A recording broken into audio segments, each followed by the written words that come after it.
السلام علیکم first year. آج ہم نے اپنا نیا چیپٹر سٹارٹ کرنا ہے طبی نقوش ارض کبیر میجر لینڈ فارمز.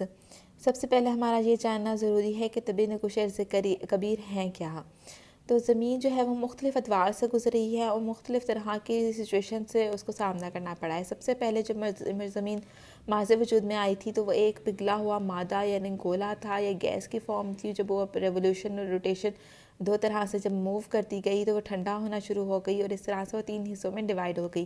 ایک اس کا زمین کا مرکزہ بن گیا جو پگھلے ہوئے مادے سے بنا ہوا ہے اور اس کے اوپر دوسری لیئر مینٹل کی ہے, ٹھیک ہے, اور تیسری جو لیئر ہے وہ آپ کا کرسٹ آ جاتا ہے, قشر ارض. اب وہ کہہ رہے ہیں کہ قشر ارض جو ہے زمین کا وہ مسلسل چینج ہوتا رہتا ہے, تبدیل ہوتا رہتا ہے. ایسا کیوں ہوتا ہے؟ ٹھیک ہے, سطح زمین پر وہ کہہ رہے ہیں کہ 2 قسم کی حرکات یہ تبدیلیاں آتی ہیں کرسٹ پر. ایک اندرونی طاقتیں انٹرنل فورسز اور دوسری بیرونی طاقتیں. اندرونی طاقتیں آپ کی کون سی ہوتی ہیں؟ جو زمین کے اندرونی مرکز میں گہرائی میں ہیں, یعنی کہ جو ہمارا مرکزہ تھا وہاں پر جو طاقتیں ہیں. اب طاقتیں وہ کون سی ہیں؟ وہاں پر ہے مولٹن لاوا جو ہیٹ اور پریشر اور انرجی ریلیز کر رہا ہے, ٹھیک ہے, اور وہ ہمارے زمین کے کرسٹ کو یعنی پوسٹ کو آئسوسٹیٹک بیلنس میں رکھتا ہے, ہم توازن, یعنی کہ کہیں پر وہ اونچا نیچا نہیں رکھتا. اگر وہ کہیں پر مطلب زمین کا کرسٹ جو ہے وہ ٹوٹ پھوٹ کا شکار ہو رہا ہے تو دوسری طرف وہی زمین کا جو ہے وہ جو ہے یہیں نیچے سے پش ہو کر اوپر کی طرف بالکل پلین بھی ہو رہا ہے. تو یہ 2 طریقوں سے عمل کرتی ہیں, سست حرکات اور زلزلی حرکات.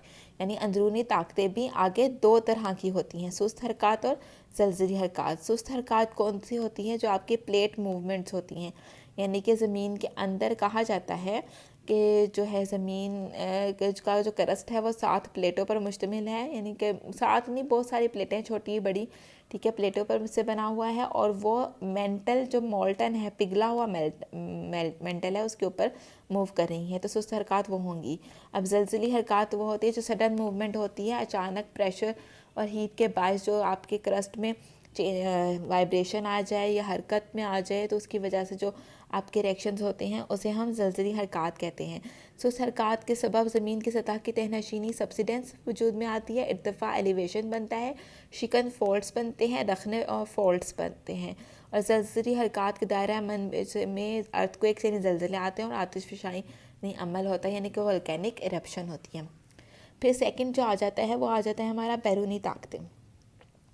اب بیرونی طاقتوں میں بیرونی کارکن مثلاً دریا, گلیشیئر, ہوا وغیرہ جو ہوتے ہیں یہ عوامل شامل ہیں.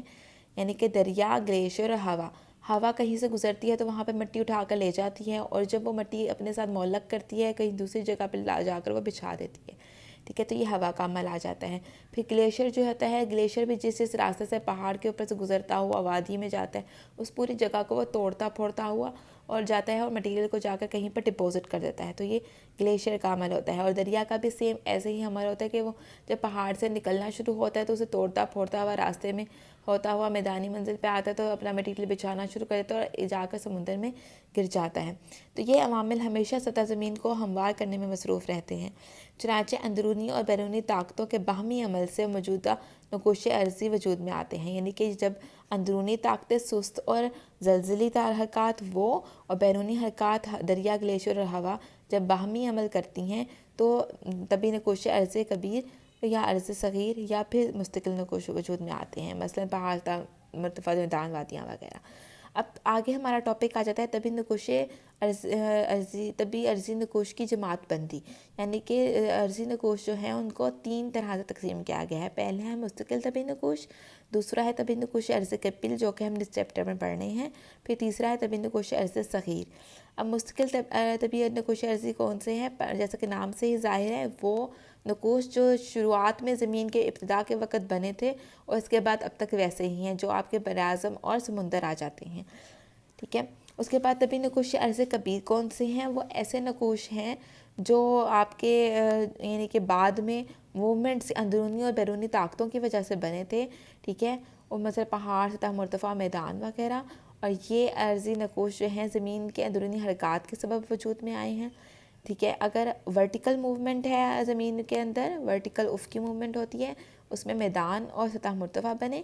افقی ہورزونٹل موومنٹ کی وجہ سے ہمارے پہاڑ وجود میں آئے, ٹھیک ہے, جو کہ ہم نے اس چیپٹر میں ڈیٹیل میں پڑھنے ہیں.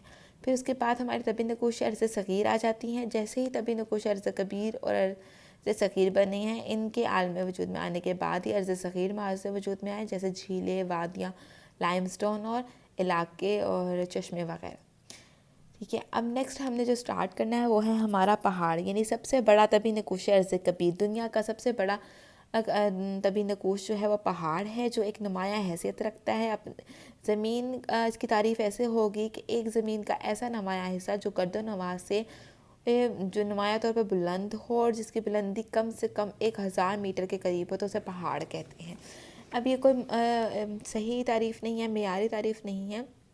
بہت ساری سطح مرتفع بھی ایسے ہیں جو کئی ہزار میٹر بلند ہیں، جیسے کہ سطح مرتفع تبت. ٹھیک ہے. لیکن جو ہے پہاڑ ایسے زمین پر سلسلوں کی صورت میں پھیلے ہوتے ہیں، بہت کم تنہا کھڑے نظر آتے ہیں. اب پہاڑوں کی تشکیل کیسے ہوئی؟ Formation of mountains. 1960 میں بحری پوسٹ کی تحقیق کے سلسلے میں سائنسدانوں نے ایک نئی دریافت کی کہ زمین کا پوسٹ 7 پلیٹوں سے مل کر بنا ہوا ہے. جیسے کہ میں نے آپ کو پہلے بتایا ہے، سست حرکات ہم نے پڑھی ہیں نا اندرونی حرکات میں. ٹھیک ہے. تو وہ کہہ رہا ہے کہ زمین کا پوسٹ جو ہے وہ 7 پلیٹوں سے مل کر بنا ہے، اور جو مینٹل ہے زمین کی سب سے درمیانی لیئر مینٹل، اس کے اوپر وہ حرکت پذیر ہے، یعنی کہ وہاں پہ حرکت کرتی ہیں. اور یہ حرکات پلیٹوں کے کناروں کو 3 طرح سے کرتی ہیں. یعنی کہ 2 پلیٹیں جب آپس میں ٹکراتی ہیں تو جو ہے وہ آپ کی کنورجنس والی ہو جاتی ہیں. پھر 2 پلیٹیں جب آپ ایک دوسرے کی طرف سے ہٹتی ہیں تو ڈائیورجنس موومنٹ ہو جاتی ہے. اور جب 2 پلیٹیں ایک دوسرے کے ساتھ رگڑ کھاتی ہیں تو اسے ٹرانسفرس موومنٹ کہتے ہیں. تو یہ 3 طرح سے حرکت کرتی ہیں. ٹھیک ہے. اور ان تینوں طرح کی حرکت سے مختلف نقوش جو ہیں وہ سطح زمین پر نمودار ہوتے ہیں. اب وہ کہہ رہے ہیں کہ ان تینوں میں سے جب پہاڑوں کی تشکیل کے نظریہ پلیٹ جو بیان کیا تھا 1960 میں، اس نے یہ کہا کہ جب زمین کے پوسٹ کے نیچے 2 پلیٹیں، ایک بحری اور ایک براعظمی پلیٹ آپس میں ایک ٹکراتی ہے، یعنی کہ کنورجنس ہوتی ہیں، تو پھر جو ہے براعظمی پلیٹ جو ہوتی ہے وہ ہلکی ہونے کی وجہ سے بحری پلیٹ کے نیچے کی طرف دھس جاتی ہے، اور پگھل کر پھر مادہ جو ہے وہ اوپر آنے کی طرف کوشش کرتا ہے. اور اوپر والی پلیٹ زیادہ کثیف ہونے کی وجہ سے جو ہے وہ مائع حالت میں زیادہ زمین کے نیچے تک پہنچ جاتی ہے. اس طرح سے آتشی چٹانوں اور رسوبی چٹانوں کے ملبے تہ در تہ جو ہے سمندروں کے فرش کے نیچے یا پھر اس طرح سے زمین پر جمع ہوتے رہتے ہیں، اور اندر سے ہیٹ اور پریشر کے باعث یہ سارا جو مادہ ہوتا ہے یہ اوپر جو ہے تہوں کی صورت میں اوپر کی طرف کو اٹھتا ہے اور نمودار ہو جاتا ہے، جو ملفوفہ پہاڑ وجود میں آتے ہیں. ٹھیک ہے. بحری پوسٹ پہاڑوں مواد کو اوپر اٹھانے کا سبب بنتی ہے، جسے ملفوفہ پہاڑ وجود میں آتے ہیں. اس کے بعد آ جاتا ہے ادوار کوہ سازی، ماؤنٹین بلڈنگ پیریڈس. اب اگر ادوار کوہ سازی کی بات کریں تو جب زمین جو ہے تقریباً 4.5 بلین سال پہلے وجود میں آئی ہے، اور اس وقت سے اب تک کہا جاتا ہے کہ تقریباً 3 ادوار کوہ سازی آئے ہیں. پہلا الپائن جو تقریباً نیا ہے 25 ملین قبل سال پہلے، ہریسینین جو اس کے سے پہلے کا تھا 280 ملین سال پہلے، اور کلدونی جو سب سے پرانا ہے 400 ملین سال پہلے. الپائن دور میں آپ کو بتا دوں کہ جو نیو ماؤنٹینز ہیں نا ہمارے ہمالیہ، ایلپس، نارتھ امریکہ میں راکیز اور ساؤتھ امریکہ میں انڈیز، یہ وجود میں آئے تھے.